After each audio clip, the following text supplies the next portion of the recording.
नमस्कार, स्वागत है आपका सरोकार में। मैं हूं अमृता राय। आज सरोकार में आम आदमी के इंसाफ से जुड़े मसले पर हम करेंगे बातचीत। हम न्यायपालिका का सम्मान करते हुए कार्यपालिका की ओर से उठाए गए सवालों पर बहस करना चाहते हैं और जनता के सामने वो मुद्दे रखना चाहते हैं जो उन्हें समुचित न्याय का भरोसा दिला सके। हाल ही में राज्यसभा ने संविधान के आर्टिकल 124(2) में संशोधन किया और इसके जरिए जजों की नियुक्ति को पारदर्शी बनाने की कोशिश की गई, क्योंकि शिकायत यह है कि 1993 में जजों ने कोलिजियम सिस्टम बनाकर जो अपने अधिकार संरक्षित किए वो ईमानदार न्याय दिलाने की राह में खरे नहीं उतरे। आरोप यहां तक लगे कि जज अपने दायरे से बाहर जाकर भी कई बार फैसले देने लगे और कई बार जजों के फैसले सरकारी नीतियों पर सवाल भी खड़े करने लगे। राज्यसभा में तकरीबन सभी सियासी दलों में इस पर एक राय भी देखने को मिली कि इसे जल्द बदलने की जरूरत है और कानून मंत्री कपिल सिब्बल ने सबको ये बताया कि करीब 20 साल से चली आ रही इस मांग को बदलने का अब सही वक्त आ गया है।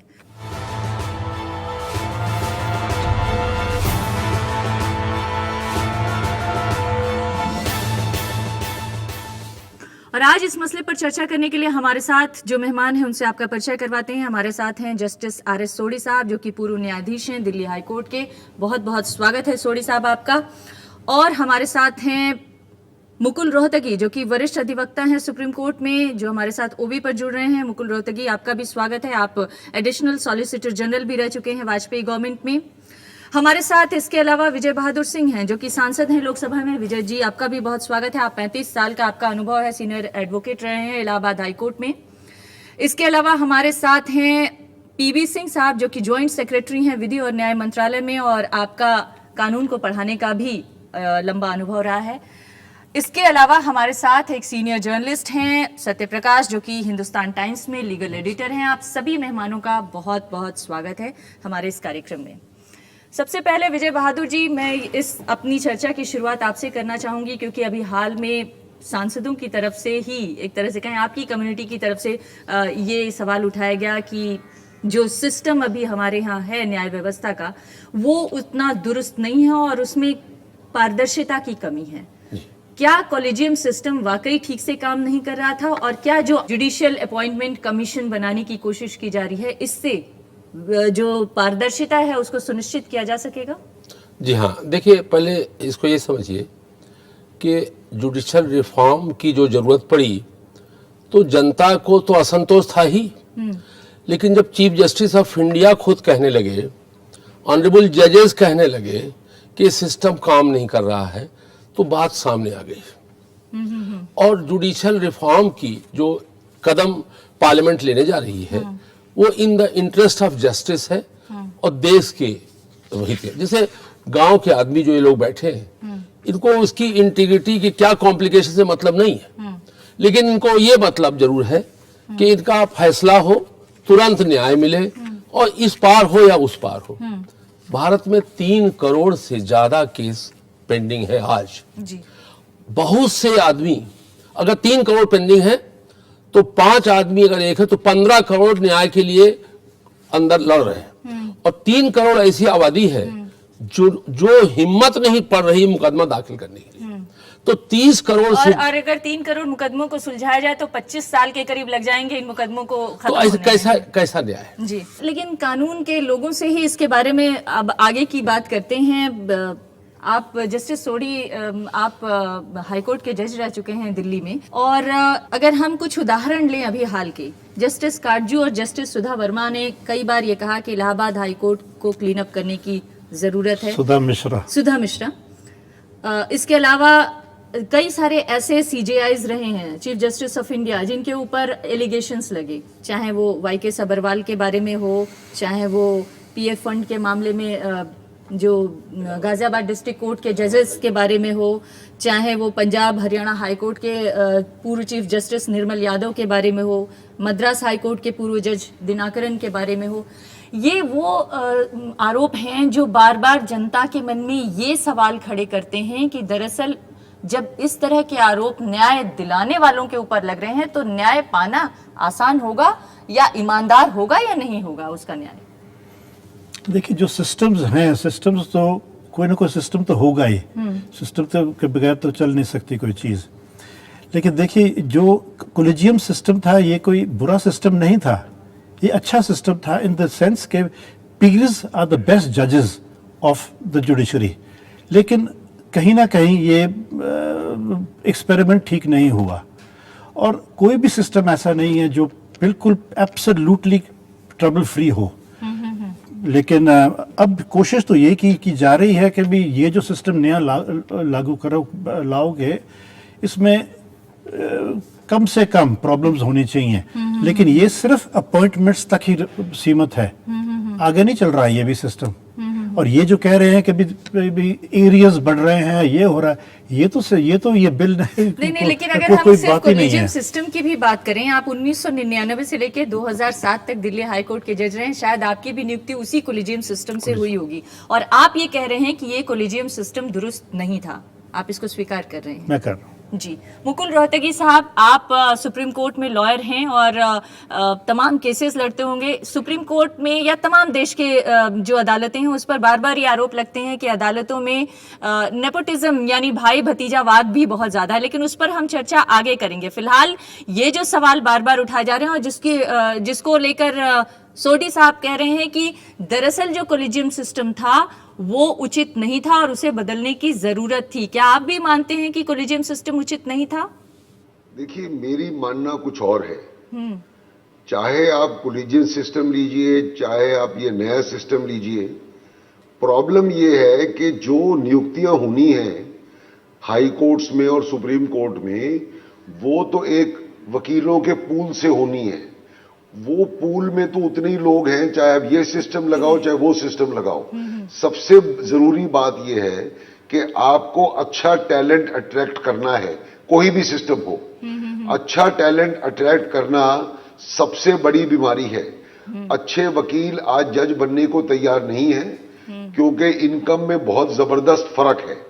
और सबसे मूल बात यह है कि देखिए, किसी को न्यायपालिका में बैठना ये एक भगवान की तरह एक डिवाइन फंक्शन है।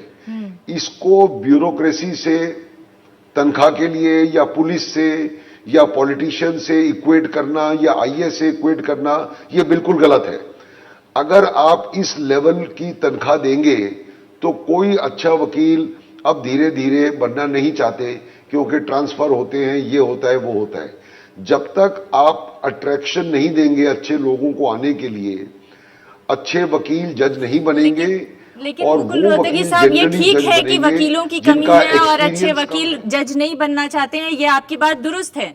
लेकिन मेरा सवाल बुनियादी था कि क्या कोलिजियम सिस्टम के तहत जो जजों की नियुक्ति हो रही थी, उस सिस्टम को आप सही मानते हैं? देखिए, पिछले 70 साल में अगर आप देखें, पहले 40 साल तो सरकार ने अपॉइंट करा टिल 93 से आज तक कोलिजियम सिस्टम ने अपॉइंट किया 20 साल। मेरे पर्सनल 35 साल के एक्सपीरियंस में ये कहना बड़ा मुश्किल है कि कोलिजियम सिस्टम ठीक था या उसके पहले सरकारी ठीक था। मेरे हिसाब से जो जजेस की नियुक्तियां हुई हैं, और कोलिजियम की बात नहीं कर रहे हैं हम, उसके बाद जो जुडिशियल अपॉइंटमेंट कमीशन बनाया जा रहा है और जिस तरीके से इसे लाने की कोशिश की जा रही है ताकि पारदर्शिता लाई जा सके। बीजेपी ये कह रही है कि उसमें अकाउंटेबिलिटी का भी इशू शामिल किया जाना चाहिए। क्या ये जो बहस चल रही है ये उचित बहस है और इसके जरिए पारदर्शिता की उम्मीद की जा सकती है जुडिशियल सिस्टम में? मेरे हिसाब से ये उचित नहीं है। कोलिजियम सिस्टम को ही चलने देना चाहिए, क्योंकि जिस तरह की सिलेक्शन इसमें होगी उसमें भी यही भाई भतीजे वाली बात होगी, क्योंकि आपने और भी ऐसे लोग इसमें रखने हैं सिलेक्शन कमेटी में जिनको ना जुडिशरी का कुछ पता है, ना वकीलों का कुछ पता है, ना सिस्टम का कुछ पता है। तो मुझे कोई खास उम्मीद नहीं है इस बिल से। और मेरे हिसाब से ये एक ही स्मॉल इशू है जुडिशियल रिफॉर्म्स का। देखिए, एंटीसेप्टिक क्रीम लगाने से पीलिया या हृदय के रोग की बीमारी ठीक नहीं हो सकती। तो ये सिर्फ ऊपरी बातें हैं, इससे कुछ होने वाला नहीं है। पीवी सिंह साहब, आपका कानून मंत्रालय इतने दिनों से तैयारी कर रहा है और जो वकील हैं उनको लगता है कि ये एक छोटा मोटा ऑइंटमेंट जो है वो बड़ी बीमारी का इलाज नहीं कर सकता है। देखिए, हमारे संविधान निर्माताओं ने जो प्राविधान बनाया था उसमें यह था कि राष्ट्रपति महोदय मुख्य न्यायाधीश के परामर्श से सुप्रीम कोर्ट के जज और हाई कोर्ट में चीफ जस्टिस हाई कोर्ट से परामर्श करके नियुक्त करेंगे। ये चलता रहा 93 तक और इसमें कुछ खामियां देखी गई। ऐसा अनुभव हुआ कि ये जो परामर्श है वो प्रभावशाली परामर्श नहीं होता है और ABC को कहते हैं जज साहब की नियुक्त किया जाए और उसमें AXY या ABX हो जाते हैं अपॉइंट।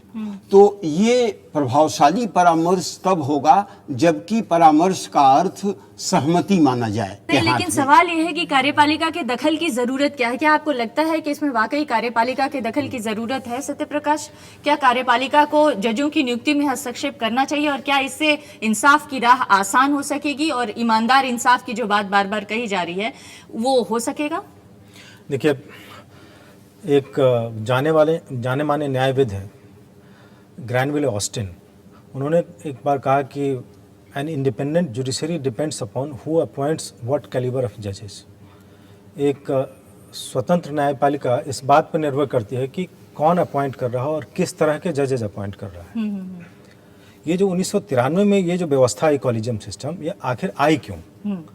इसके पहले अगर थोड़ा सा पीछे जाएं, इमरजेंसी के दरमियान अगर 70 के दशक में, तो कम से कम 3 जजेस का एक साथ सुपर सेशन हुआ था और बहुत सारे जजेस के तबादले इसलिए किए गए थे कि वो सरकार के फेवर में फैसले नहीं दे रहे थे, कई मामलों में उनके खिलाफ जा रहे थे। तो ये जो 70 के दशक में सरकार की तरफ से ये प्रयास था एक कमिटेड जुडिशरी बनाने का या सरकारी जुडिशरी बनाने का कि किसी भी मामले में सरकार के खिलाफ कोई फैसला नहीं आए, इसके कारण जो जुडिशरी है न्यायपालिका में एक तरह का कहें कि वो एक अनीज वो कंफर्टेबल नहीं थे इस पूरी कोशिश के कारण और उसकी वजह से ये बार बार ये बात आ रही थी कि आखिर इसका समाधान क्या है और इसके समाधान के लिए कॉलेजियम व्यवस्था नहीं, लेकिन जो समाधान की कोशिश की गई उस समाधान को देने वाले जजेस खुद कह रहे हैं कि दरअसल ये व्यवस्था ठीक नहीं थी। चाहे वो जस्टिस वर्मा की बात हो, चाहे जस्टिस वेंकटचलैया की बात हो, सभी ये मान रहे हैं कि दरअसल वो व्यवस्था जो कॉलेजियम सिस्टम के थ्रू लाई गई वो ठीक नहीं थी, वो पारदर्शी नहीं थी। उन्होंने तो प्रधानमंत्री को चिट्ठी तक लिखी। मैं यही कह रहा हूँ कि वो व्यवस्था लाई, उसके बाद वो व्यवस्था जो पिछले 20 साल में चली है उसका अनुभव ये रहा है कि ये व्यवस्था जो पहली व्यवस्था थी उसको ठीक करने के लिए लाई गई थी, लेकिन ये व्यवस्था ठीक से काम नहीं कर रही है। इस व्यवस्था में ऐसे जजेस अपॉइंट हो रहे हैं जिनको लेके सवाल उठाए जा रहे हैं और लोगों की आस्था नहीं बन पा रही है जुडिशरी में। आप अगर कुछ उदाहरण, जैसा कि आपने कहा जस्टिस दिनाकरन को सुप्रीम कोर्ट भेजने के लिए सुप्रीम कोर्ट कॉलेजियम ने रिकमेंड किया और वही supreme court collegium Delhi high court के जो चीफ जस्टिस थे जस्टिस AP साहब, उनके बारे में कहा जाता है कि बहुत अच्छे जज थे, उनके खिलाफ कहीं कोई आरोप नहीं था, लेकिन उनके लिए उनको हाई कोर्ट लाने के लिए उसकी अनुशंसा नहीं की गई। तो ये जो व्यवस्था है उसमें जो जिस तरह से ये फंक्शन करता है और खासकर ये सबसे बड़ी समस्या ये आ रही थी कि आप जिस दिन से रिकमेंडेशन जाता है और किसी का रिकमेंडेशन जा रहा है हाई कोर्ट या सुप्रीम कोर्ट जज बनने के लिए और जब तक राष्ट्रपति साहब वारंट पे साइन नहीं करते हैं उनके अपॉइंटमेंट के, तब तक किसी को पता नहीं चलता है कि कौन आदमी अपॉइंट हो रहा है और क्यों अपॉइंट हो रहा है। ये जो इतनी घोर गोपनीयता बरती जाती है, इसके कारण जो है उसमें घोर गोपनीयता और साथ साथ जो जजेस के बारे में ये कहा जाने लगा कि उन्होंने अपनी अपनी कॉन्स्टिट्यूएंसी बना ली है और उसके हिसाब से जो है वो जजों की नियुक्ति कर रहे हैं। बावजूद इसके मुकुल रोहतगी ये मानते हैं कि नहीं, कॉलेजियम सिस्टम को दुरुस्त करने से बात नहीं बनने वाली है और वो सिस्टम इतना बुरा भी नहीं था, हम उनके पास लौटेंगे।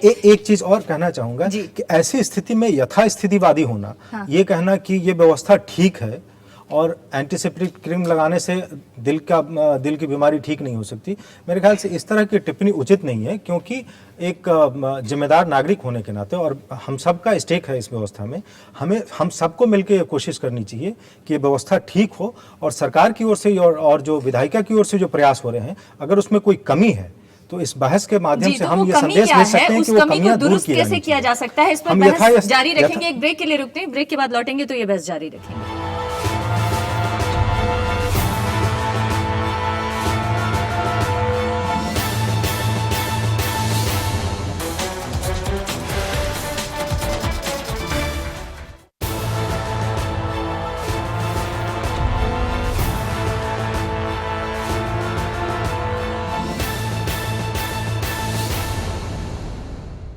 ब्रेक के बाद एक बार फिर आपका स्वागत है। हम बात ये कर रहे थे कि क्या जो जुडिशियल अपॉइंटमेंट कमीशन है उसके ज़रिए जुडिशरी में बड़े बदलाव हो सकते हैं और क्या रिफॉर्म के लिए ये पर्याप्त है। मुकुल रोहतगी का कहना है कि दरअसल एक छोटे मोटे ऑइंटमेंट से दिल की बीमारी या पीलिया जैसी बीमारी को ठीक नहीं किया जा सकता है, लेकिन कम से कम इतना तो है कि जो छोटी बीमारियां हैं उसे ठीक किया जा सकता है, तत्काल राहत दी जा सकती है। मुकुल रोहतगी साहब, आपको क्यों नहीं लगता है कि अभी तक जो आरोप लगते रहे हैं कि जो जुडिशरी है उसमें जो फैसले हैं वो कई बार अलग अलग वजहों से प्रभावित हो रहे हैं, उन फैसलों को दुरुस्त किए जाने की ज़रूरत है, चाहे जस्टिस काटजू के द्वारा उठाया गया सवाल हो, चाहे वो जस्टिस सुधा मिश्रा के ज़रिए उठाया गया सवाल हो, उन सब सवालों से आप इत्तेफाक नहीं रखते हैं?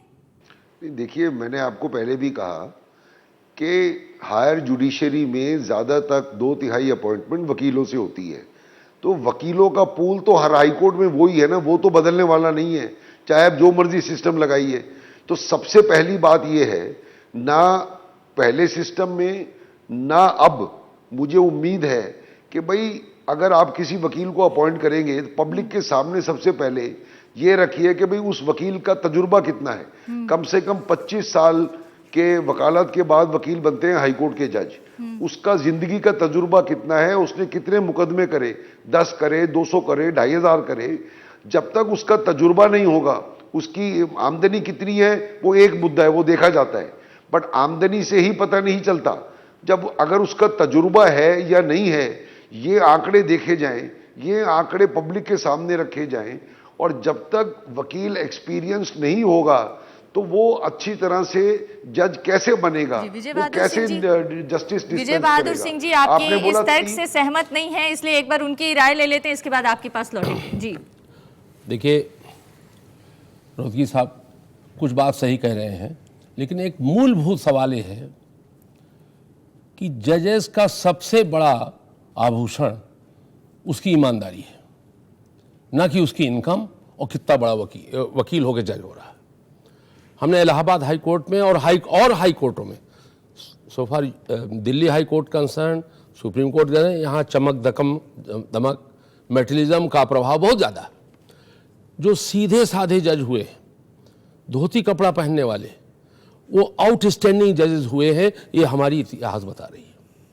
तो फर्स्ट चीज़ होना चाहिए कि जजेस की इंटीग्रिटी क्या है।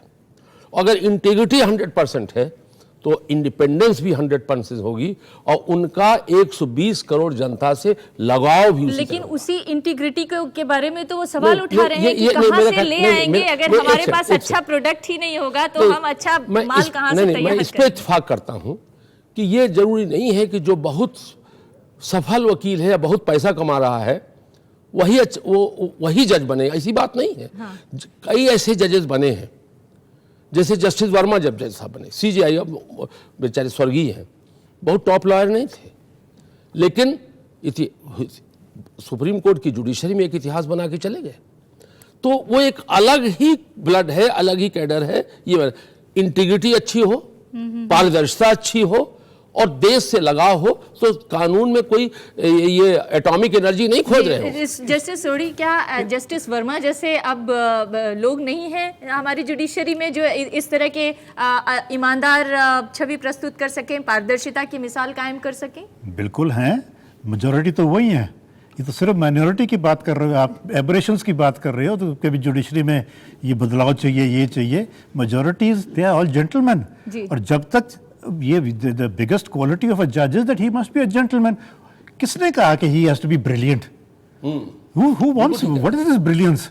ब्रिलियंस फिर आएगी, वकील आपके सामने है, ब्रिलियंट तो वो होना चाहिए जो आपके सामने बहस कर रहा है। जज ने तो, जज इज अ जज, ही विल जज यू। ये ब्रिलियंस की बात नहीं, ही मस्ट बी अ जेंटलमैन। और जेंटलमैन की जो भी क्वालिटीज हैं वो यही है जो इन्होंने कहा। He has to be, his integrity must be unquestionable, and he must be otherwise a gentleman. He must receive and Rohatgi सवाल उठा रहे हैं कि हमारे पास अगर कोई जब लोग ही नहीं अच्छे होंगे तो हम जज अच्छे कहाँ से नहीं, ये नहीं, लोग तो अच्छे हैं। ये this is the ये ड्रॉबैक कि लोग ही अच्छे नहीं हैं, ये कैसे हो सकता है? लोग अच्छे हैं और आते भी अच्छे हैं। ये सिर्फ कह देना कि भाई वकील अच्छे हैं, लोग अच्छे हैं, जो प्रोसेस उनको सेलेक्ट करने हाँ, का इस पे- कॉलेजियम सिस्टम अच्छा है, या जो 2013 में पार्लियामेंट में जो डिबेट हुआ है जिसको राज्यसभा ने पास कर दिया वो बेटर है? डिबेट इस चीज का है। जी, मैं मुकुल रोहतगी से उनके सवाल को एक बार फिर से दोहराती हूँ। मुकुल रोहतगी साहब, क्या आप ये कह रहे हैं कि कॉलेजियम सिस्टम नहीं अच्छा था, मगर जजेस और वकील तो अच्छे हैं? वकील अगर अच्छे हैं तो फिर अच्छे जज सामने ले आने के लिए क्या सिस्टम होना चाहिए? सिलेक्शन कैसा हो, सिलेक्शन कमेटी कौन हो? देखिए, जहां तक मैं ये कह रहा हूं कि सिलेक्शन का कोई भी मुद्दा हो, चाहे कोलिजियम हो चाहे नया सिस्टम हो, जब तक आप प्रॉपर अट्रैक्शन गुड टैलेंट के लिए नहीं करेंगे तो गुड टैलेंट आएगा कहां से? पैसा। मैं ये नहीं कह रहा कि सिर्फ आमदनी जो है वो वकील की देखी जाए, बट किसी की इंटेग्रिटी किसी के माथे पे तो नहीं लिखी होती। अगर वो 20 साल का वकील है और उसके पास उसके पास एक्सपीरियंस है, तो नॉर्मली लोग जो जाते हैं किसी डॉक्टर के पास या वकील के पास इसीलिए जाते हैं कि वो अच्छा है अपने काम में। तो इंटेग्रिटी इज बिल्ट इन, कहीं कोई बोर्ड लगा के तो नहीं चल रहा कि ये इंटीग्रिटी वाला है या ये सादा सीधा है या ये सादे सीधे कपड़े पहनता है। तो मेरा कहना ये है कि जब सिलेक्शन हो तो जज की इंटेग्रिटी के साथ साथ उसका बैकग्राउंड, उसका एक्सपीरियंस और उसका तजुर्बा भी देखा जाए, और अट्रैक्शन के लिए बेटर परक्विजिट्स, बेटर सैलरी वगैरह दी जाए, और उसको पुलिस और आईएएस के तहत उसके साथ कंपेयर नहीं किया जा सकता। जुडिशियल तो सर्विस बात बना ये है कि ये जो वकीलों अपॉइंटमेंट को- कमीशन को बनाया गया हाईकोर्ट है का जज जिसमें बनाइए। 7 लोगों को रखा गया है नियुक्ति के लिए, और वो 7 लोग जाने माने देश के लोग हैं, क्या वो लोग इस तरह के चुनाव नहीं कर सकते हैं कि एक अच्छे जज की नियुक्ति हो सके? क्या आपको इस पे भरोसा नहीं है? मुझे इस पे कोई भरोसा नहीं है, इसलिए मैं आपको बता रहा हूं पिछले 70 साल का एक्सपीरियंस जो है, चाहे कोलिजियम का हो चाहे दूसरा हो, वो दोनों ही चलते रहे हैं और ये सिस्टम भी दोनों को मिला के ही है, और मेरे हिसाब से ये रियल सोल्यूशन नहीं है। देखिए, जहाँ कोलिजियम सिस्टम था वो collegium system was best operative. Why? क्योंकि उसको पता है कौन वकील अच्छा है, कौन वकील कैसा है, इंटेग्रिटी वकील की कैसी है। तो ये अगर कोलिजियम ही नहीं इसको ला सका तो ये बाकी तो हैंडीकैप्ड है। लेकिन प्रॉब्लम इसमें ये आई कि कोलिजियम सिस्टम इटसेल्फ कोलैप्स कर गया। क्यों किया? ये समथिंग जो मैं लड़ब से नहीं, आप अगर थोड़ा सा भी इस पे रोशनी डाल सके। See, because I felt कि कोलिजियम सिस्टम ने वो बैकआउट कर गए, उन्होंने अपनी they did not equip themselves well. मैं बताऊंगा। वो जजेस ने अपने आप को चलिए, छोड़ आप दिया। जज साहब हैं इसलिए आप उसके खुलासा मैं नहीं करना बताऊंगा। चाहते हैं, लेकिन वकील साहब तो खुलासा कर नहीं, मैं सकते बताऊं। नहीं, मैं पहले ना बता पाता, लेकिन चूंकि अब मैं प्रैक्टिस से संन्यास ले रहा हूं, थोड़ा बहुत वकालत करता हूं, बहुत कम, मैं बताऊंगा। मैं उदाहरण बताऊं। मैं इलाहाबाद हाई कोर्ट में 35-36 साल से ज्यादा मैंने वकालत किया। जी। आज के दिन इलाहाबाद हाई कोर्ट में 180 जजेस की वैकेंसी है, जी। और सिर्फ 80 जज अपॉइंटमेंट हो पाए। कॉलेजियम सिस्टम यह है कि शुरू के 3 बड़े जज, जिसमें चीफ जस्टिस को मिला के 3 जज मिला करके ये अपनी राय से जज बनाएंगे।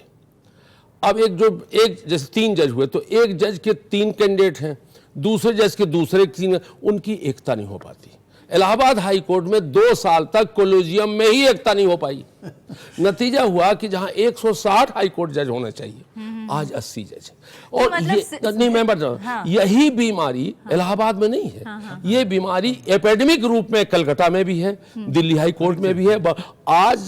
आज भारत में मैंने कल स्टडी किया, सिर्फ वैकेंसी के 60% से ज्यादा जजेस अपॉइंट नहीं हो पाए। सुप्रीम कोर्ट में वैकेंसी है। जी। तो तब लोगों ने ये फील किया कि ये कॉलेजियम सिस्टम काम नहीं कर रहा है। और यहां तक कि अब इसमें एक शब्द है कि चीफ जस्टिस कंसल्टेशन अपॉइंट ए जज, तो प्रेसिडेंट ऑफ इंडिया इग्नोर हो गया। President of India post office की तरह उनको सिर्फ दस्तखत करना, तो भाई ये कौन सी बात हुई? जो भारत का राष्ट्रपति है वो सिर्फ पोस्टमैन तो है नहीं। तो इसलिए खुद सुप्रीम कोर्ट ने कहा, बड़े बड़े वकीलों ने कहा, बड़े बड़े जजेस ने कहा, और जूरिस्प्रूडेंस के ज्ञाताओं ने कहा कि ये सिस्टम वर्क नहीं कर। और आपसे बता दें, लॉ जो है स्टैटिक नहीं है, ये जिंदा एक ऑर्गन है जो समय के सभ्यताओं को बदलते बदलते नीड्स में तिरछा और इम्प्रूव होता है। तो ये पार्लियामेंट का जो सिस्टम 2013 में आया है, जो बिल आया है, ये एक किस्म से जुडिशरी को सुधार करने का एक कदम है। अब ये व्यवहारिक दृष्टि में क्या होगा ये तो समय बताएगा। अभी तक तो हमें वो नहीं पता कि जो मौजूदा जुडिशियल सिस्टम में लोग हैं जी मैं आपको बताऊं, अगर सुप्रीम कोर्ट इंटरफेयर करनी बंद करती इनटू द हाई कोर्ट्स, ये सिस्टम चलता। लेकिन सुप्रीम कोर्ट से ही डायरेक्शन आनी है किसको अपॉइंट करना मैडम, मैं है, एक किसको चीज और नहीं बताना करना। और वो चीफ जस्टिस जो हाई कोर्ट का है वो तो प्यादा ही बन गया, वो तो ऊपर देखता रहता है क्योंकि उसने भी सुप्रीम कोर्ट जाना है। मैडम एक चीज मैं और बताना चाहता हूँ, 65 साल सुप्रीम कोर्ट के जज की रिटायरमेंट एज है और इलाहाबाद हाई कोर्ट के जज की रिटायरमेंट है 62 साल। क्यों?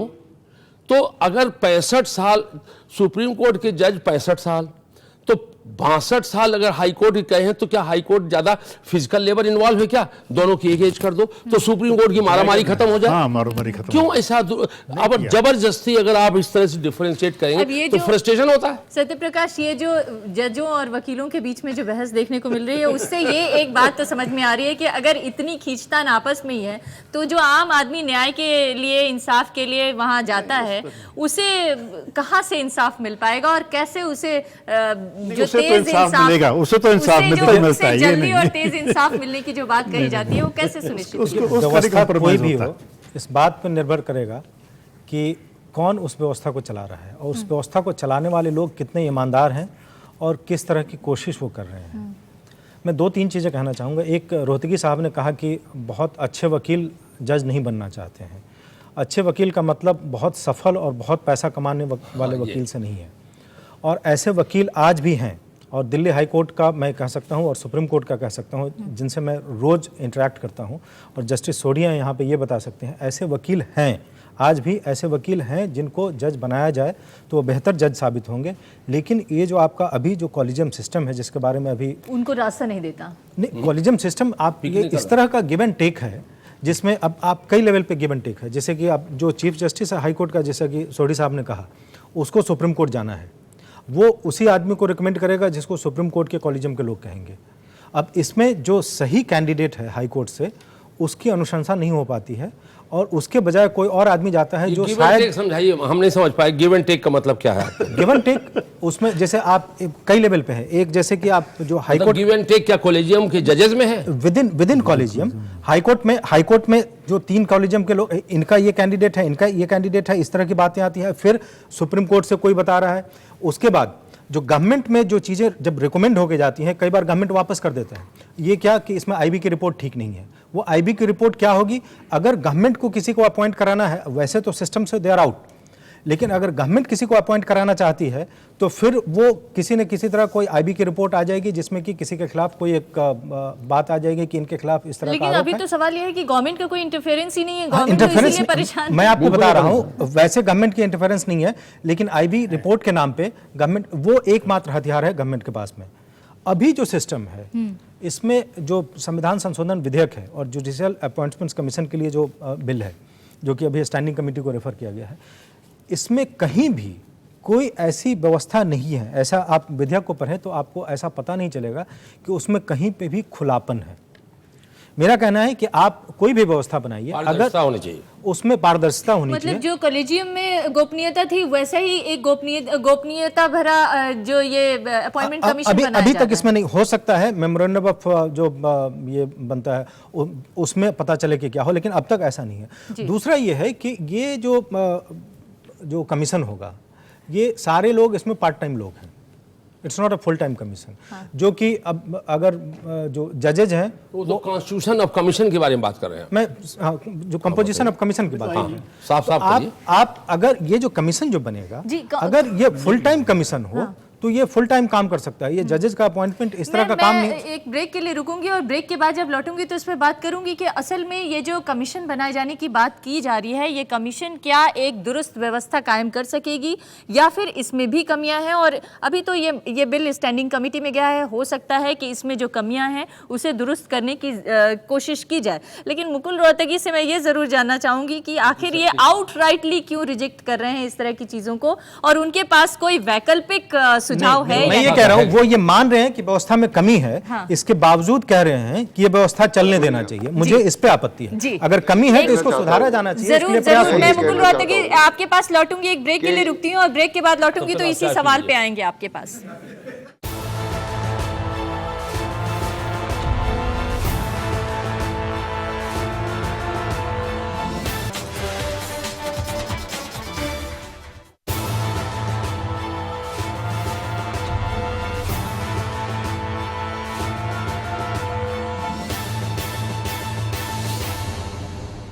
तो आज हम जुडिशियल सिस्टम के बारे में बातचीत कर रहे हैं। मुकुल रोहतगी साहब, ब्रेक पर जाने से पहले ये चर्चा हो रही थी कि कोलिजियम सिस्टम में क्या कमियां हैं और उसे कैसे दुरुस्त किया जा सकता है, लेकिन आप ये कह रहे हैं कि दरअसल कोलिजियम सिस्टम तो ठीक नहीं था, लेकिन आने वाला जो बिल है, यानी कि जो जुडिशियल अपॉइंटमेंट कमीशन बनाए जाने की बात कही जा रही है, वो भी कोई उसका इलाज नहीं है।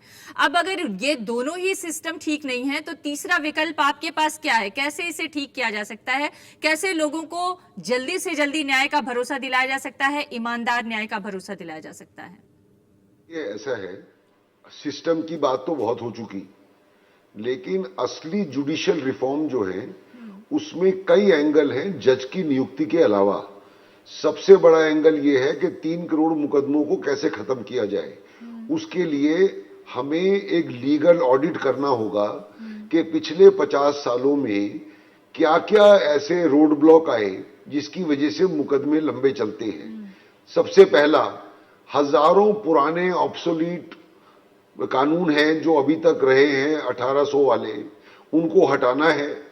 नंबर 2, बहुत सारी अपीलें हर मुकदमे में अलाउ होती हैं जो विदेशों में नहीं है, उनको कम करना है।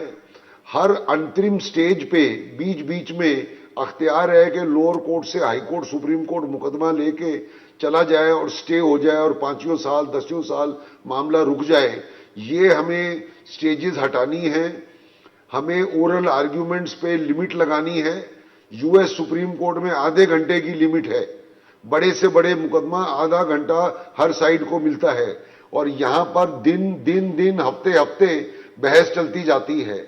हमें इस पे रोक लगाना है। हमें जजों को ये कहना है कि छोटे छोटे फैसले लिखो। लेकिन इंग्लैंड रोहतगी में, साहब- अमेरिका में, प्रिवी काउंसिल में, रोहतगी साहब, देखिए जब तक आप ये सारी चीजें एड्रेस नहीं करेंगे, सिर्फ एक जज को बनाने से क्या होगा? नहीं ठीक आपने है, जज इन सारी slightly चीजों better को ले एड्रेस लिया या कीजिए, slightly लेकिन worse ले लिया, इन सारी इससे क्या चीजों होगा? को भी एड्रेस करने की जरूरत है, लेकिन वकीलों की फीस को नियंत्रित करने की जरूरत आपको नहीं लगती है कि है? क्या इस बात की जरूरत नहीं है कि जो तारीख पे तारीख बार बार दिए जाते हैं उसे कंट्रोल करने की जरूरत है, जिसे वकील बार बार विरोध करते हैं? देखिए, तारीख को कंट्रोल करना भी कानून में है और कानून में एनफोर्स किया जा सकता है जी, कि लेकिन कोई क्यों नहीं तारीख हो नहीं पाता मिलेगी, छोटी बहस होगी। और देखिए, ये एक विशेष सर्कल है। अगर 3 करोड़ मुकदमे पेंडिंग है हर अदालत में, तो एक केस में तारीख लगी तो दूसरा केस तो तैयार है ही करने के लिए। वो जज खाली तो बैठेगा नहीं, उसके पास तो इतने केस हैं कि उसकी सारी जिंदगी निकल जाएगी। तो सिर्फ तारीख की बात नहीं है। आप कह रही हो वकीलों की फीस कंट्रोल करिए। हमारी डेमोक्रेसी में वकील की, डॉक्टर की, आर्किटेक्ट की, इंजीनियर की आप फीस कैसे कंट्रोल करेंगे? वो इस तरह नहीं चल सकता। ये तो बड़ी फिर आप शॉर्ट आम टर्म आदमी को और न्याय myopic दिलाने का views है। भरोसा कैसे करेंगे? मैं- क्योंकि आम आदमी अगर अच्छे वकील करेगा तो उसके पास उतनी फीस नहीं होगी, और जो अच्छे वकील करेगा वो जो महंगे वकील होंगे वो उससे जजेस प्रभावित होते हैं। इस तरह के आरोप बार बार लगते रहे। अगर जो वकील हैं वो कम फीस लेते तो आम आदमी की पहुंच उन तक बनती और मुकदमों का निपटारा जल्दी जल्दी होता। ये हमारी सोसाइटी की प्रॉब्लम है। अगर हमें हर चीज पे सस्पिशन है तो वो सस्पिशन तो हर जगह रहेगी, चाहे जुडिशियल में हो, चाहे पॉलिटिक्स में है, चाहे और कहीं है। तो इसके लिए अलग पूरा अलग हमारा वर्गों के national लोग जब character एक को फैसले बढ़ाना के लिए होगा। बैठते हैं तो उसमें थोड़ा सा विविधता आने की संभावना तो है कम से कम। जी, आप कहना कुछ कहना चाहूँगा चाहते हैं? कि रोहतगी साहब ने कहा, बहुत सारी समस्याएं गिनाई। उन्होंने कहा कि ये जजेस के अपॉइंटमेंट को चेंज करने से ही नहीं हो जाएगा। मैं इस बात से इत्तेफाक रखता हूँ कि बहुत सारी समस्याएं हैं, ये एक समस्या है, लेकिन ये सबसे बड़ी समस्या मैं इसलिए बता रहा हूँ क्योंकि जजेस किस तरह के अपॉइंट हो रहे हैं, वो ऑनेस्ट अपॉइंट हो रहे हैं या नहीं, या पूरे प्रोसेस में पारदर्शिता है कि नहीं, इस पे ये चीज़ निर्भर करती है कि लोगों की व्यवस्था में आस्था बनी रहेगी कि नहीं। दूसरा एक सिस्टम और अच्छा, जिसको थोड़ा दबी जबान से रोहतगी साहब ने कहा कि एक ऐसा हो सकता है कि ऑल इंडिया एग्जामिनेशन हो।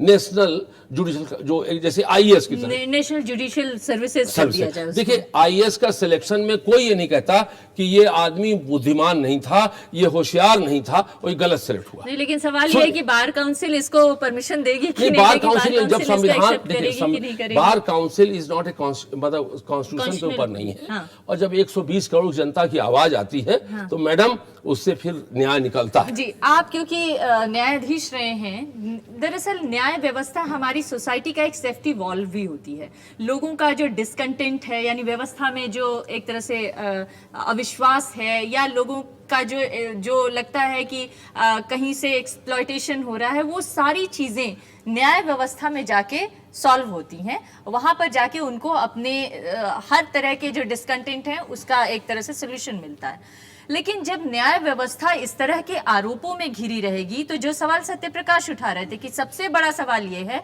कि आम आदमी की आस्था कैसे बना के रखेगी न्यायपालिका।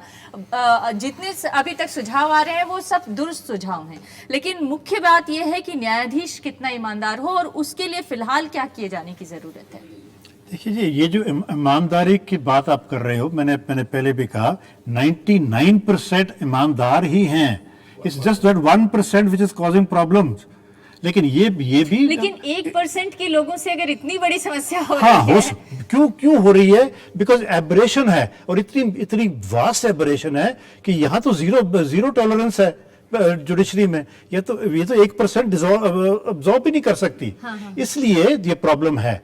लेकिन ये कहना कि भी आम आदमी को यहाँ से न्याय नहीं मिलता, ये गलत है। न्याय तो यहीं से मिलता है। And he is content. That is why बढ़ रहा है. Why is the litigation increasing? क्योंकि he's getting इंक्रीज तो इसलिए हो रहा है क्योंकि फैसले ही नहीं हो पा रहे। अब रहेगी नहीं अब रहेगी बात, फैसले नहीं हो रहे। फैसले तो उतने ही हो रहे हैं क्योंकि जितने आदमी उतने ही फैसले होंगे ना। Unless you increase the structure, आप फैसले कैसे करोगे? एक आदमी कितने फैसले करेगा एक दिन में?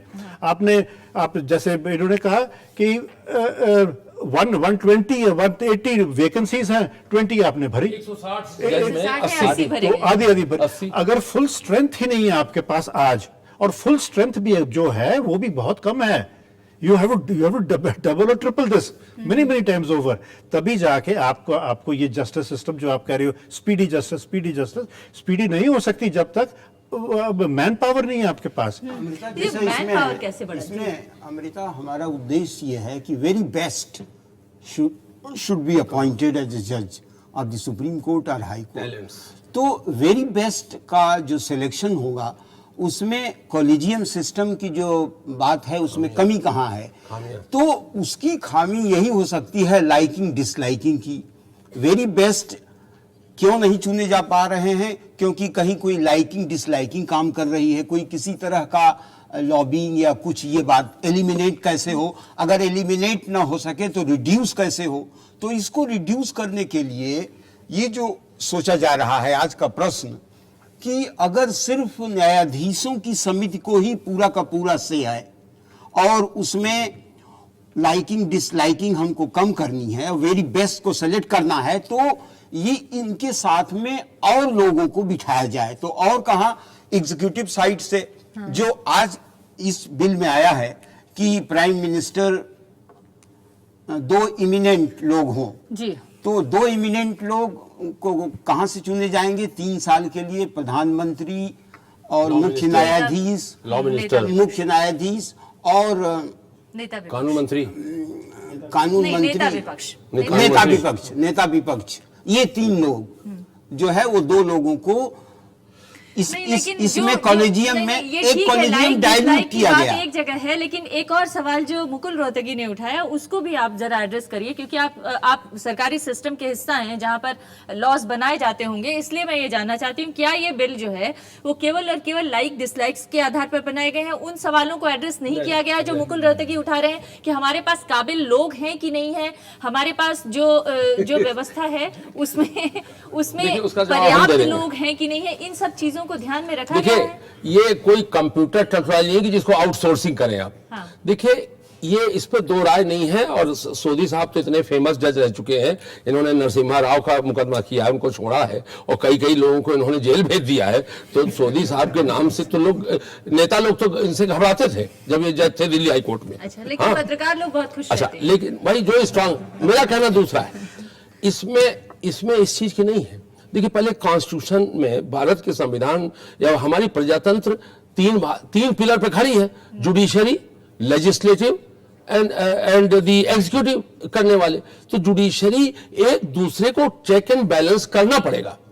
फैसले से तभी अभी क्या हो गया था लास्ट में कि फुल पावर, फुल क्षमता जुडिशरी को दे दी गई थी। लेकिन उम्मीद है कि ये पहले से बेहतर होगा। ये मैं कहना, ये जो कॉलेजियम था पहले सिर्फ जजों का, अब उसमें अगर कार्यपालिका की तरफ से भी पार्टिसिपेशन हो गया, नेता विपक्ष का भी पार्टिसिपेशन, उनका नॉमिनी होगा तो इस तरीके से थोड़ा सा अच्छा होगा। मैं मैडम मतलब आप आपको, लोग पारदर्शिता की उम्मीद कर रहे हैं, लेकिन मुकुल रोहतगी को इससे भी पारदर्शिता की उम्मीद नहीं। उनको ये लगता है कि दरअसल यहाँ पे भी जो एग्जीक्यूटिव के लोग हैं वो अपनी अपनी पसंद थोपने की कोशिश करेंगे। एक ब्रेक के लिए देखिए, रुकेंगे रोहतगी और ब्रेक साहब के भी बाद बहुत भारी वकील है। यहाँ पर जो बैठे हुए लोग हैं उनसे उनके सवाल जवाब भी करेंगे। आप पूछिए लोगों बच्चों, के साथ बताइए, एक ब्रेक बच्चे के बड़ी लिए। देर से नींद आ रही है।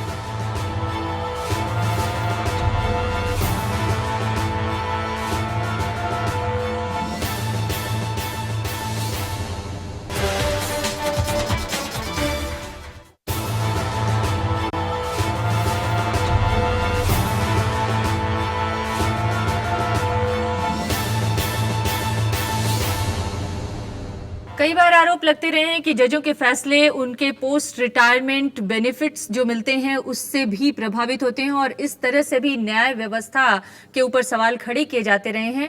आप क्योंकि उसका हिस्सा रहे हैं, देखिए, इसलिए मैं पहली चीज तो मैं ये कहता हूँ कि पोस्ट रिटायरल बेनिफिट जिसको आप कहते हो वो तो होना भी नहीं चाहिए। जो रिटायर हो गया आदमी तो उसको रिटायर रहने दो। अगर वो काम कर सकता है एट अ डिफरेंट पोस्ट तो उसको रिटायर क्यों कर रहे हो? अच्छा, अगर परमानेंट पोस्ट है तो उस पर परमानेंट आदमी को नियुक्त करो। और दूसरी तीसरी बात ये है कि अगर आपने करना ही है तो ये जो आपने सुझाव दिया दिस इज करेक्ट कि भी पोस्ट रिटायरमेंट के बाद सैलरी जो है हर एक को एक जैसी मिलेगी। तो जिसने काम करना है करो, जिसने नहीं करना घर बैठो। तो एटलीस्ट ये तो नहीं होगा, ये कॉम्प्रोमाइज इन जुडिशियल थिंकिंग तो नहीं होगी। और अगर है, if there is, I don't believe there is, but if there is, the possibility is कि हाँ ये पोस्ट रिटायरल बेनिफिट्स के लिए कॉम्प्रोमाइज हो जाता है। जैसे 23 people retired last year, I think 23 जजेस, और 21 को आपने पोस्ट रिटायरल बेनिफिट दे दिया, तो क्या फायदा हुआ? वो क्या मैं फायदा? कहना चाहूंगा, इसमें आप जजेस को आप इसके लिए सिर्फ ब्लेम करें, ये ठीक बात नहीं है। क्योंकि आपके पास इस तरह के कानून हैं जिसके तहत जो बहुत सारे ट्रिब्यूनल्स हैं जिसमें अपॉइंटमेंट के लिए उस ट्रिब्यूनल के जो प्रेसिडेंट होते हैं या जो चेयरमैन होते हैं, रिटायर्ड जजेस, वो उसकी डिमांड यही है। आप उसमें संविधान वो इस तरह का प्रावधान है इन कानूनों में कि किसी ट्रिब्यूनल का जो हेड होगा वो रिटायर्ड हाई कोर्ट या चीफ सुप्रीम कोर्ट का जज होगा। जब तक इन कानूनों में आप बदलाव नहीं लाएंगे तब तक ये रिक्वायरमेंट है। इसलिए आप हो सकता है ए जज को अपॉइंट नहीं करें, आप बी को करें, सी को करें। लेकिन एक सुझाव मेरा ये है कि आप बगैर चेंज किए हुए इस कानून में आप चाहें तो ये कर सकते हैं, एक प्रैक्टिस में ये चीज़ ला सकते हैं कि कुछ दिन का आप जिसको कूलिंग ऑफ पीरियड कहते हैं, आप रिटायरमेंट के बाद 2 साल तक आप उनको अपॉइंट न करें, उसके बाद करें। लेकिन अस्थायी समाधान ये होगा कि आप इस तरह के जो भी कानून हैं उनमें बदलाव लाएं और ये कर दें कि बजाय रिटायर्ड के सिटिंग जजेस जाएंगे। दूसरा ये कि आप चाहें तो आप जजेस की रिटायरमेंट की एज आप 70 तक कर दें। तीसरा ये कर सकते हैं आपकी रिटायरमेंट के बाद भी उनको आप पूरी जिंदगी आप तनख्वाह आप देते रहें, आप ऐसी व्यवस्था कर सकते हैं ताकि जो जुडिशियल इंडिपेंडेंस है वो कहीं से भी वो कॉम्प्रोमाइज नहीं। जी आप सवाल पूछना चाहते हैं? आम जनता की एक कहावत है कि थाना, कोर्ट, कचहरी और अस्पताल यहाँ इससे भयभीत रहती है। तो अपने जो उनके अंदर जो समस्याएं रहती हैं, अपनी समस्याओं को सामने नहीं रखते हैं कोर्ट में, थाने में, उनके वो भयभीत रहते हैं। उनके भय को कैसे भगाया जाए? गवर्नमेंट ने इसके पीछे बहुत सारे प्रयास किए हैं तो भी जनता भयभीत रहती है, आखिर क्यों? डॉक्टरी, अस्पताल, कोर्ट लोग जाना नहीं चाहते, बहुत मजबूरी होती है तभी जाते हैं, अपनी समस्याओं को रखते हैं। जवाब बड़ा सिंपल है। वैसे तो हर स्टूडेंट स्कूल नहीं जाना चाहता, कोई बीमार जल्दी अस्पताल नहीं जाना चाहता, ये बात नहीं है। लोग बाग इसलिए भयभीत हो रहे हैं कि उनको न्याय की बात हो रही है, कि उनको त्वरित क्विक जस्टिस की उम्मीद कम है, तो वो उनको उस सिस्टम से निराशा हो रही है। लेकिन अगर जुडिशल रिफॉर्म आएंगे तो ये निराशा धीरे धीरे घट जाएगी।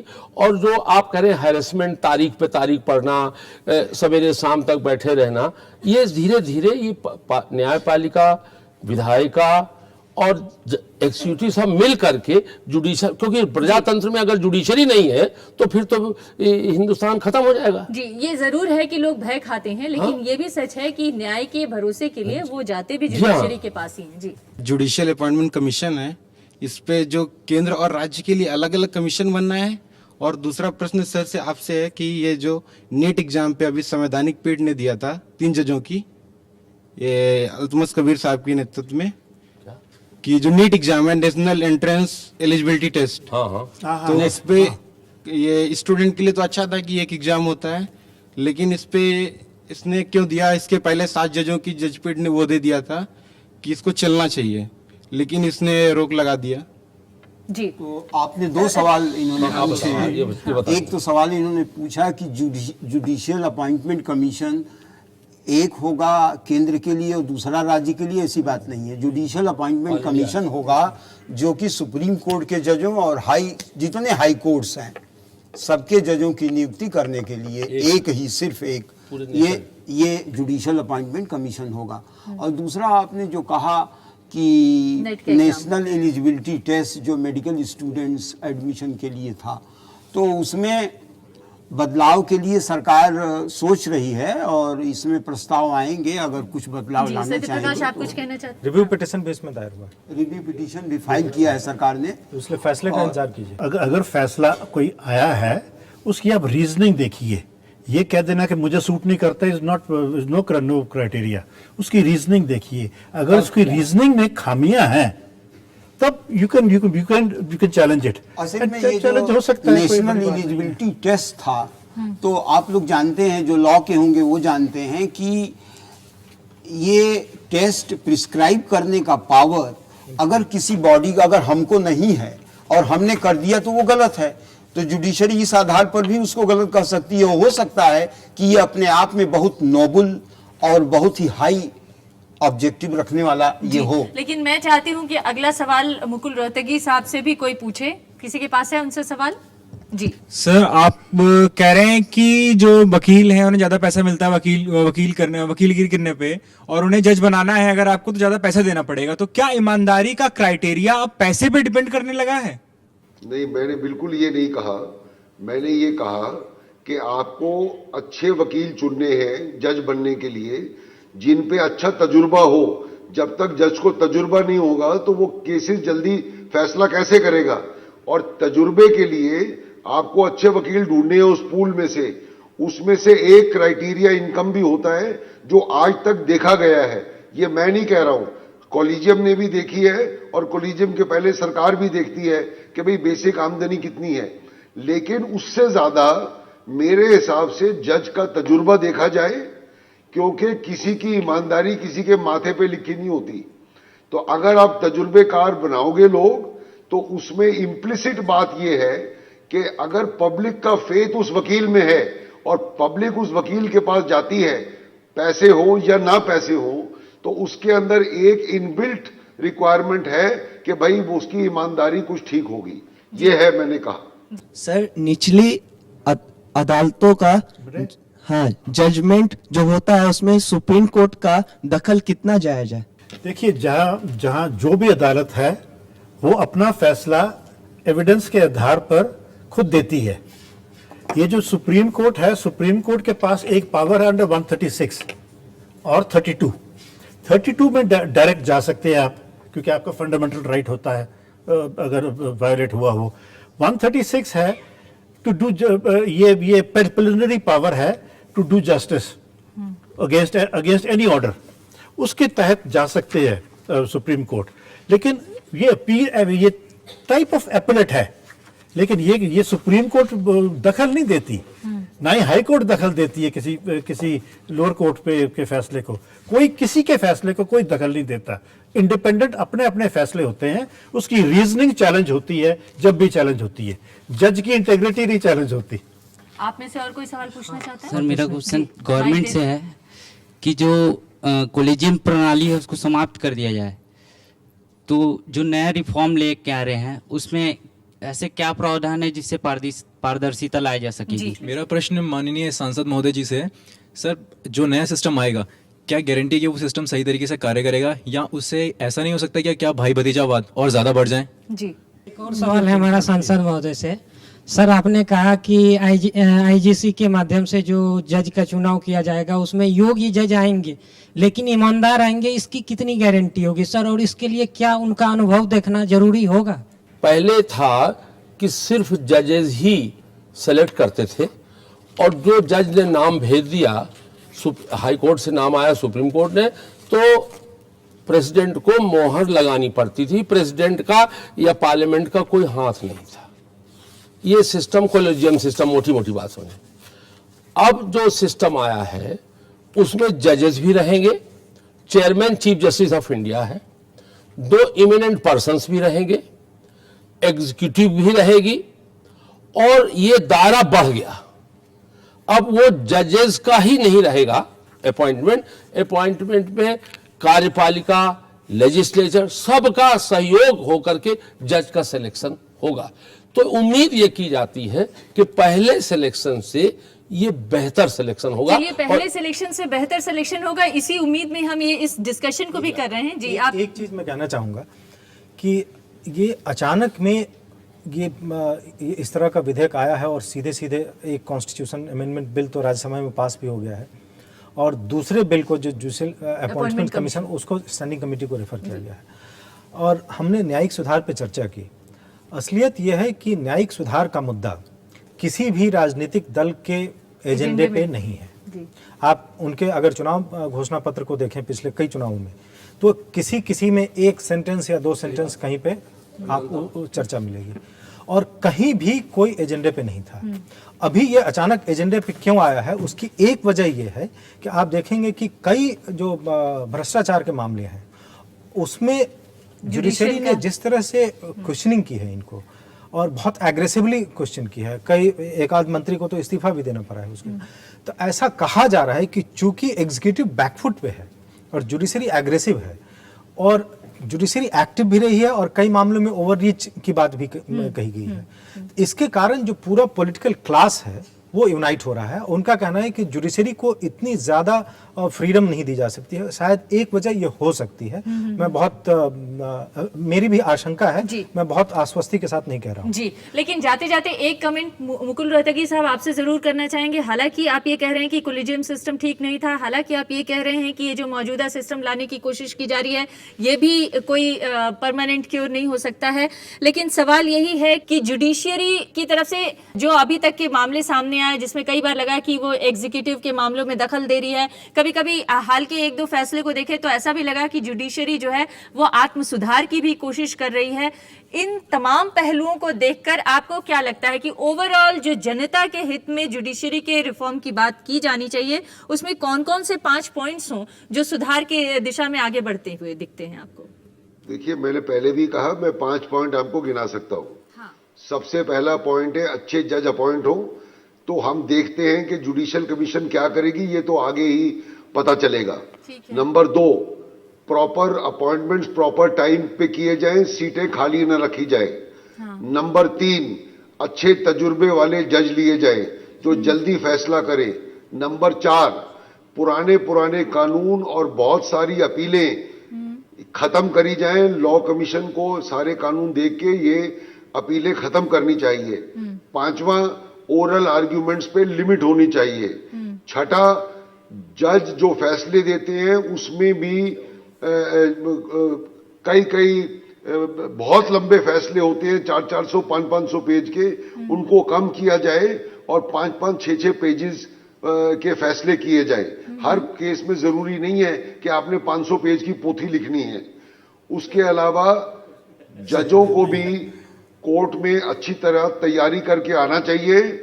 और कई जज बहुत ज्यादा बोलते हैं, वकील से ज्यादा भी, उनको भी रिस्ट्रेन करना आप चाहिए। चाहते हैं कि आपके जब तक मामले आप में ये ओवर सारे रीच ना हो। ये सारी माफ कीजिएगा, मैं ये नहीं, देखिए, जब तक ये सारी चीजें आप नहीं देखेंगे, जब तक सारी चीजों को, सारी प्रॉब्लम्स को मल्टी प्रॉम्ड अटैक नहीं करेंगे, तब तक जनता को सस्ता और जल्दी न्याय नहीं मिलेगा। मैं इनसे ये सहमत हूं। मेरी मानना है। मैं इनसे सहमत हूँ। इसका मतलब मर्ज सबको पता है, लेकिन दवा क्या हो इसके लिए खोज करने की जरूरत है। अब दवा जो अपनाई जा रही है वो दवा सटीक है या उसमें कुछ और कंपोनेंट मिलाए जाने की जरूरत है, ये देखने वाली बात होगी। अभी तो मामला स्टैंडिंग कमेटी में है, उसके बाद उसको लोकसभा में भी पास होना है। उम्मीद की जा सकती है कि ये जो कमियां यहाँ पर गिनाई गई हैं, उन तमाम कमियों की तरफ भी जो लॉ मेकर्स हैं उनका ध्यान जाएगा और इसे दुरुस्त करके और इसमें- जनता के हक में इस लॉ को ले आने की कोशिश की जाएगी। इसमें जो जजेस के अपॉइंटमेंट का पावर है, ट्रांसफर का पावर है, मेरे ख्याल से उनको रिमूवल का भी पावर इन्हीं को देना चाहिए, क्योंकि जो रिमूवल का प्रोसेस इस तरह का है अभी, जिसमें आज तक 1950 से लेकर अब तक कोई भी जज रिमूव नहीं हो पाया है। इम्पीचमेंट प्रोसेस इतना कम्बरसम है। आप इसको अभी ये पावर भी इसी जो कमीशन कानून बन रहा है अभी तो सिर्फ ढांचा है, अब इसके रूल्स बनेंगे, रेगुलेशन बनेंगे, एवरी पॉइंट देखिए इसको। तो इस रूल्स रेगुलेशन को बनाने में हमारे पास वक्त की कमी है। इस रूल्स रेगुलेशन को बनाने में जो अब तक आप लोगों के सुझाव ध्यान दिया हैं जाएगा। उसको जरूर ध्यान दिया जाएगा। फिलहाल इस कार्यक्रम में इतना ही। नमस्कार।